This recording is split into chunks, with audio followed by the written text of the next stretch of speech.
Hello and welcome.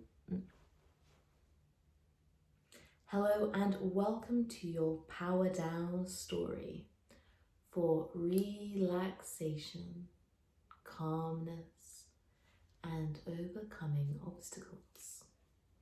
This is one of my favorite stories that I have written, and it came to me when I was cross-country skiing across Norway's wilderness, in a landscape that inspired the legends of Ragnar Lothbrok and Lagertha, where Norse gods and goddesses, dwarves and giants roamed and ruled the lands, where really only reindeers and rocks could survive.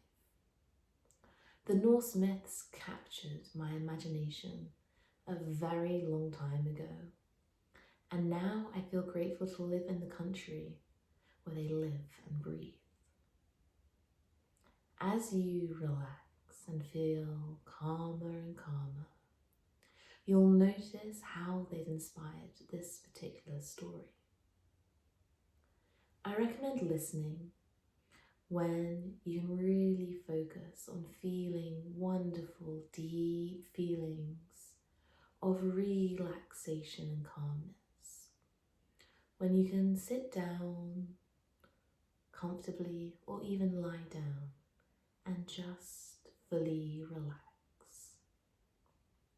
When you can safely focus on completely and utterly relaxing with your eyes gently closed. As we begin, I would just like you to spend a few moments getting really comfortable. With your eyes closed, as you're doing that, we're going to take 3 deep, relaxing breaths. Breathe in relaxation, and as you get to the top of your breath, hold for a few seconds, feeling those feelings, and slowly exhale, emptying your lungs completely. We'll just take 2 more deep, relaxing breaths.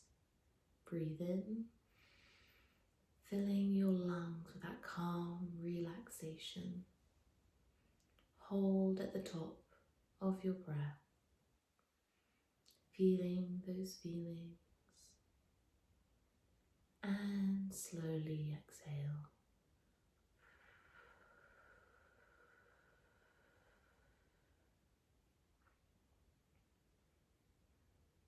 Inhale calmness and relaxation, filling your lungs. At the top of your breath, hold, feeling calm feelings, and slowly exhale those calm, relaxing feelings. Allow your body, every cell inside, to feel calm and relaxed.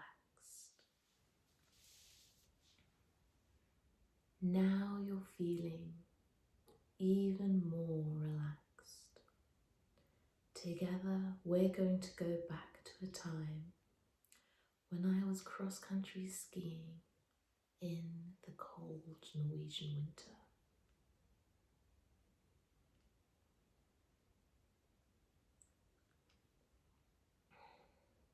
I was in that calming skiing state. Shoo, shoo, shoo. And my imagination just couldn't help but drift to the time when the great Norse gods and goddesses lived in Asgard. One goddess in particular came to mind, and her name was Sif. Sif was one of the most stunning goddesses, and famous among all for her beautiful golden hair. She was also married to one of the most famous gods, known for his strength and known for his hammer that made even giants tremble. I'm of course talking about Thor. It was nighttime in Asgard, and their sky was also glistening with stars, and an incredible full moon shone. Thor and Sif were both relaxed as they were sound asleep in bed. Thor calmly rolled over, and in his sleepy state saw the moonlight dancing across Sif's bald head. Although known for his strength, Thor wasn't the brightest god on the block, and it took him a while to work out what he was actually seeing. In his sleepy stupor, he clumsily woke Sif up and bluntly asked, "Sif, what's happened to your hair?" Baffled, Sif went to stroke her beautiful golden hair, but it wasn't there. She screamed. Dark clouds quickly began to gather across the sky, hiding the stars. Thunder started to rumble, and lightning was appearing on the horizon, as Thor's anger was rising faster and faster. In a low voice, filled with rage and anger, Thor growled, "Loki." Loki's feet were high off the ground as Thor held him up by his throat and threatened him. "If you don't return Sif's hair, I will break every bone in your body every morning for the rest of your life.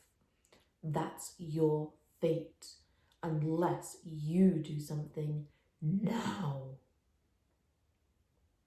Loki did not like the sound of that, so he rushed over the rainbow bridge without daring to stop to admire his handsomeness in the clandestine beauty of the 7 rainbow colours, like he usually did. Which was a shame, as this usually inspired his most cunning and mischievous plans that irked the gods. Loki was soon heading down, deeper and deeper into the dark, stifling hot caves of the dwarves, the finest creators that ever were. Loki was cunning and came up with a brilliant plan.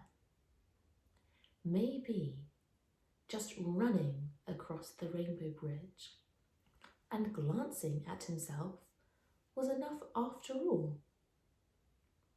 Loki's plan, which he thought was of course genius, was to create a competition between the dwarfs Brock and Ivaldi to disguise the fact that he badly just needed one creation, a replacement for Sif's golden hair, in order to save his bones from being broken every morning for the rest of his life by Thor. Yes, he cunningly thought, "I'll get them to make 6 gifts for the gods, and the gods can then decide whose gifts are the best, and therefore which dwarf is the best creator of them all." Loki was very pleased with his marvellous idea, and decided that today would turn out just 5 after all. By the time he was deep, deep underground, he'd formulated his plan completely and started to execute it. but there seemed to be one hiccup. Brock was the smartest dwarf, and while Ivaldi's team happily got to work to prove who was the best creator, Brock struck a deal with Loki because he just didn't trust him. Loki was known for being cunning and mischievous, and Brock had a gut feeling that something was up.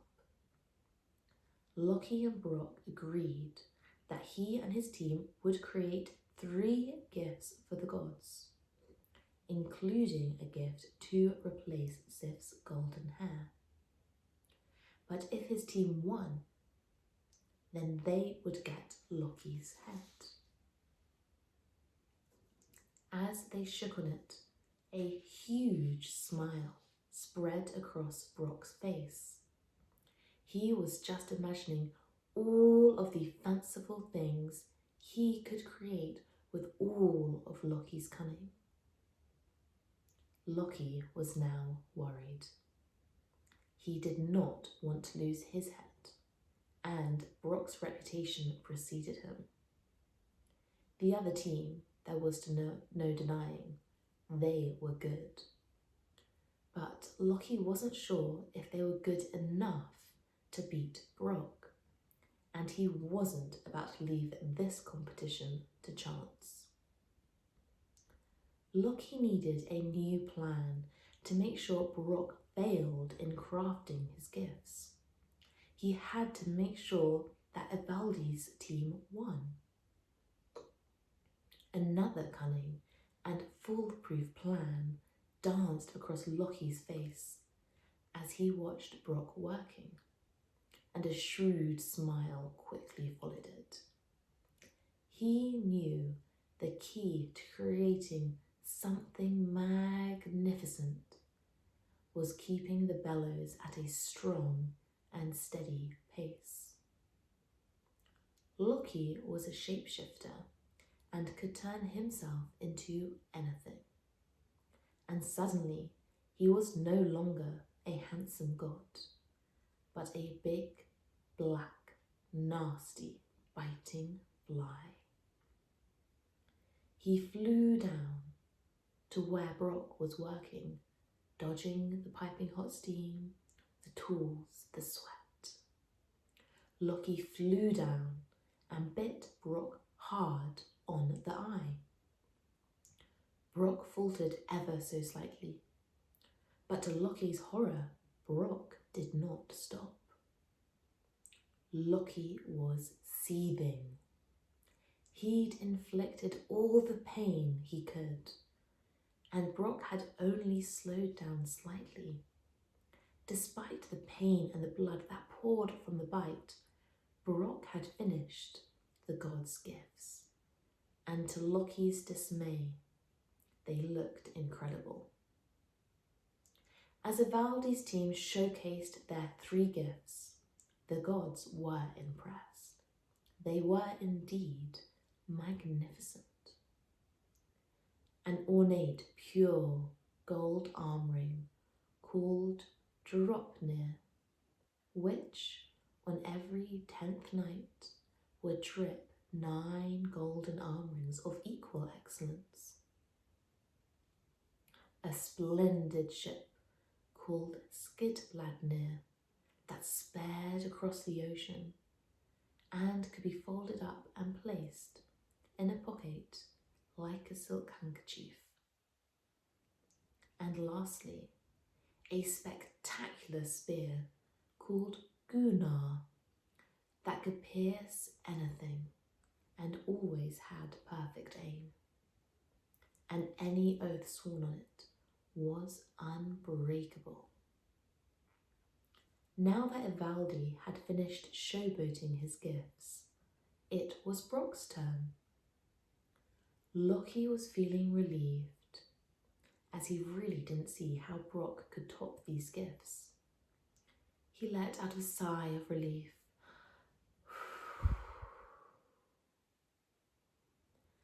Brock presented Sif with her new hair.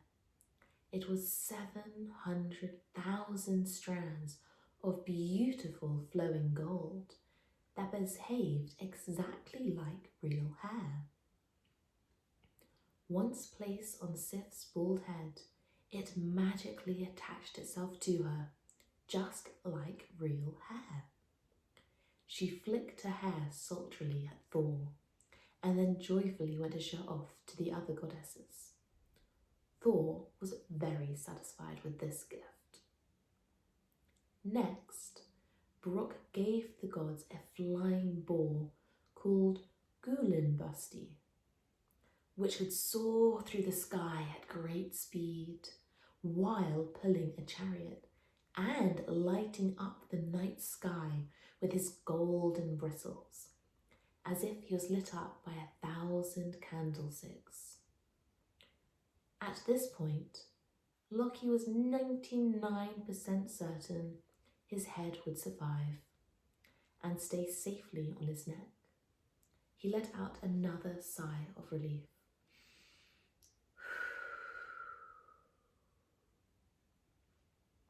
But Brock had saved the best gift till last. Brock revealed the now infamous hammer to Thor. Thor wrinkled his nose. "The handle is too short." Loki gave yet another great sigh of relief.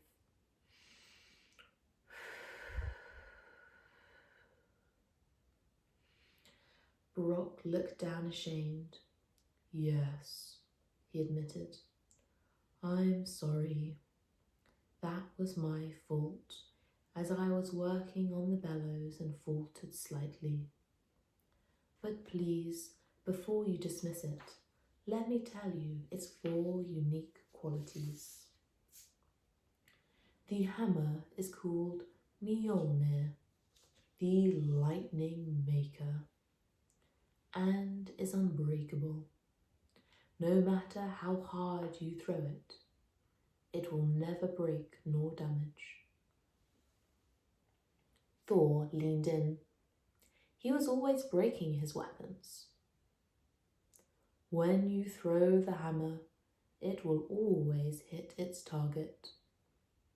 Thor was starting to smile. He'd also lost a great number of weapons by missing his targets.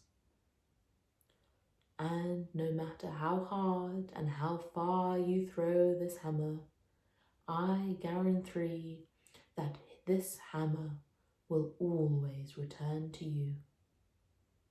Thor, the thunder god, was not known for smiling, but he was now beaming ear to ear. "Lastly," Brock said, "you can change the size of the hammer. You can make it really, really big or really, really small. You can shrink it down so it's just the size of your thumb."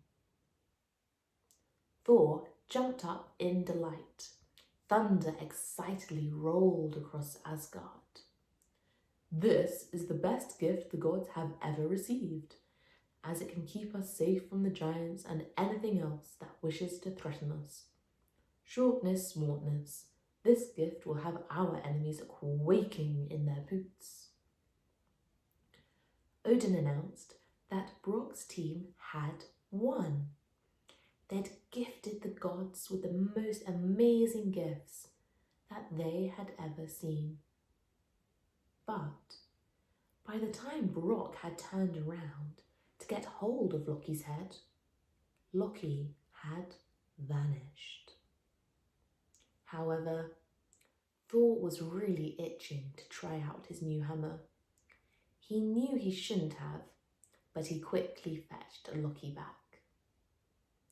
Although panicked, Loki was cunning and said to Brock, "You can have my head, as we agreed, but if you cut my neck, you're breaking the terms of the agreement."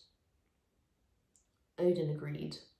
Brock was furious, as everyone knew it was impossible to cut off a head without touching the neck. Fine, said Brock irritably. Brock then asked Odin if it would be fair to sew Loki's mouth shut. Loki at first was not afraid of this, because he had made a deal with all of the knives that they would not touch him. But Brock didn't need a knife. Dwarves had special equipment for making magnificent gifts. So that's what Brock did. He sewed up Loki's mouth, leaving Loki without the ability to execute any more cunning plans, which pained Loki the most. So, although Loki stirred the pot of Asgard and could anger the gods greatly, they usually came around to forgiving him, because his cunningness, creativeness, and mischievousness often led to really great and magnificent things, like Mjolnir. As another star dove across the sky, my unconscious mind, just like yours, was taking in all of the beauty and lesson learned from this story. And just like how the tail of a shooting star fades away, let your unconscious mind let go of anything it needs to let go of. After that shooting star, I decided it was time to tear my gaze away from this awe-inspiring landscape and pitch my tent for sleep. As I was crawling into my warm sleeping bag, I was thinking how intriguing it was that sometimes, for transformation to occur, you don't always have to know what you've been unconsciously processing. Your eyes may no longer remain closed as you allow your unconscious mind to learn anything it needs to learn and let go of anything it needs to let go of. And as your eyes remain closed and your unconscious mind is processing everything it needs to process, they will remain closed, and only until your unconscious mind is ready will you be able to come back to the present, perhaps at first by wriggling your toes, by taking a stretch, and then, and only then, when your unconscious mind is ready, your eyes will no longer remain closed and you'll be able to come back to the present. Thank you so much for taking this wonderful, calming and relaxing journey with me. Take these feelings of calm and relaxation with you throughout your day, and know that if you want to feel them again, just think of that moment when you felt most calm and relaxed in this story. Have a truly wonderful, calm and relaxing day.